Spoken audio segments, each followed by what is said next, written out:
முல்லைப்பூ. முல்லைப்பூன்னு சொன்னாலே வந்துட்டு, பெண்ணுனா வந்துட்டு முல்லை கொடி போல இருக்கணும் அப்படின்னு சொல்லி நெறைய விஷயங்கள் சொல்லுவாங்க. முல்லைப்பூ வச்சாலே அந்த அந்த இடமே மணக்கும். அந்த வாசத்துக்கு அந்த இடமே மணக்கும்.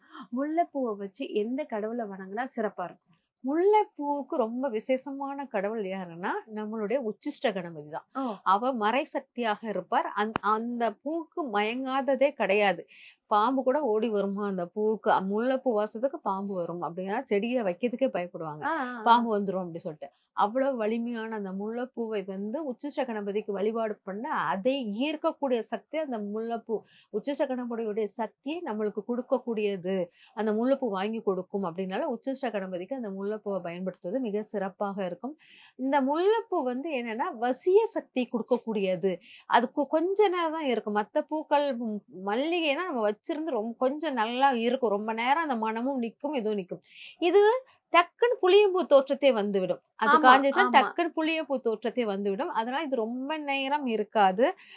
அது வாடுனோனே அந்த மனம் வந்து வேற மாரி வர உடனே எடுத்து போட வேண்டிய சூழ்நிலை வரும். ஆனா மல்லிப்பூ எவ்வளவு நாள் வாடுனாலும் நம்மளுக்கு எடுக்க மாட்டோம். அப்பங்கும்போது முல்லைப்பூ வந்து ஒரு குறிப்பிட்ட வசிய சக்திக்குரியதாக ஈஸியா அப்படி ஒரு நொடியில் மறையக்கூடிய சக்திக்குரியது. அதனால் இது மறை சக்தியாகும். நம்மளுக்கு நெறைய அதாவது ஒரு என்ன நம்மளுக்கு தெரியாத வசிய சக்தியை உருவாக்கக்கூடிய ஒரு அற்புத ஒரு பூனா முல்லைப்பூ தான். முல்லைப்பூ வைக்கிறவங்களுக்கு நல்லா மறை சக்தி மட்டும் இல்லாம எல்லாரையும் மயக்கிற சக்தியும் உருவாகக்கூடிய ஆ. தன்மை இருக்கும் அப்படிங்கிறத எடுத்துக்கலாம். ஓகே.